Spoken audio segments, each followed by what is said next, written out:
Okay, everybody hear me? Yes. Is that okay? Okay. Let's see, I was born in Seattle, Washington on July 23rd, 1933. And my brother Philip was born a year later. My parents did not attend church, and they lived in a house built by my grandfather in West Seattle, right across the street from his house. Since my mother did not like to cook, my dad went back to his folks for dinner every night. This, as you can imagine, created problems, and I was not allowed to even wave at my grandmother. At age 3, I got a tricycle and immediately rode it to the back of the house, fell down the stairwell to the basement, banged my head, and for a while lost my memory and ability to talk. When I was 4, my mother inherited $4,000 from her father and bought a beautiful brick home in northwest Seattle, some distance away from my grandparents' home. The grade school was only 1 mile away, and we walked there for kindergarten through 6th grade. And when I was in about the 6th grade, there was a man from the Seattle Symphony who found a flute for me, and he gave me a flute to play. And so I began playing the flute then, and all through junior high and high school too. When I was about 9 years old, my mother became very ill after having gallbladder surgery, and she had to carry with her a bottle with a tube in it that came from her gallbladder, and she couldn't do anything but just stay in the house. Yeah, so, and she was in and out of the hospital a lot, and my brother and I were kind of left on our own. So I had a house key, and after school I would run home to open the door for my brother. Taking a shortcut to beat my brother home, I passed by the parsonage of the West Seattle Congregational Church, and every time I passed by the parsonage, the pastor's wife would wave at me, and I'd wave back. And one day she invited me to Vacation Bible School and Sunday School. And this was a real turning point in my life as God drew me to himself through this church. And this church became my home, actually, because about once a week or every 2 weeks we would have a potluck. And that was my food. That was my main dinner. And earlier, when my mother was ill and in the hospital, we ate Kraft dinner. And it was only it was less than 5 cents a package then those days. So it was, we enjoyed it though, and I could cook Kraft dinner real easily. Yeah. So, and once, let's see, while I was going to the church every Sunday, later I taught Sunday school and formed a children's choir. And so we had about 12 kids in our children's choir. And once after the choir had sung, I signaled them to come down and sit by their parents, but they just ignored my signals. And I couldn't figure out why.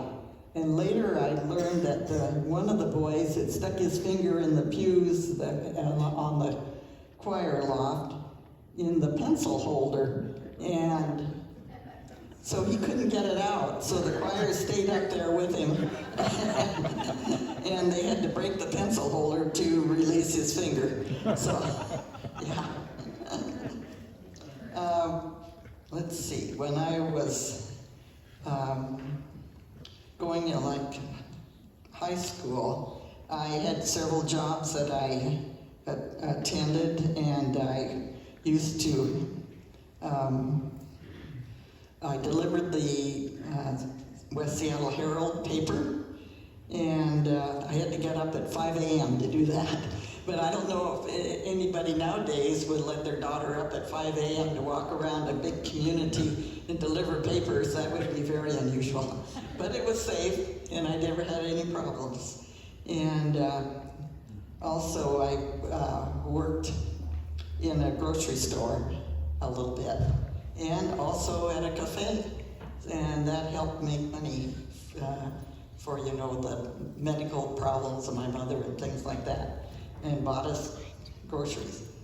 And during my senior year in high school, I earned my good grades that made me eligible for a $1,000 scholarship to Washington State College. And in those days, $1,000 was a lot of money. It was almost paid for a whole year there. And my neighbor gave me a trunk to put my clothes in, and another took me to the train to leave for college. And upon boarding the train, I saw only one seat was available, so I went over and sat down, and I started visiting with the girl that was sitting next to me, and learned that she was also going to Washington State College. And this was another blessing from the Lord. We became roommates and both worked in the cafeteria to cover our expenses, which was books and paper and things like that. And I entered the nursing school program and did most of my training at St. Luke's Hospital there in Spokane. And that's where I met my first husband, Albert Jenish, a veterinary student at Washington State College. And we were married, and eventually, actually in 6.5 years, I had 5 children. Sue, Joe, Dan, Tom, and Laura. And after living first in Bend, Oregon, after we graduated, we moved to Vancouver, Washington. And we sort of partially built the house where we're living now. So it's been a long time. And one summer, our kids went berry picking, and there Sue met Karen Lindgren Cooper, who invited them to vacation Bible school and Sunday school at First Friends Church, where I have been ever since. Yeah. This church has been a real blessing to me, and I have enjoyed serving the Lord here, doing such things as cooking Saturday breakfast for the busing ministry. That's quite a few years ago. And babysitting in the nursery, teaching Sunday school, serving on various committees, and singing in the choir. When my first husband died in 1976, I was a widow for 9 years. I worked as a nurse for 3 doctors at the Orthopedic and Fracture Clinic for 14 years. During this time, I met Lila Kern, who directed the choir. Our church sponsored a hike through the Grand Canyon in 1984, and we both went. And I got off work. I was really surprised that they let me go. And on our return, we got engaged and were married a year later. And that was 35 years ago. And that is my story. Yeah.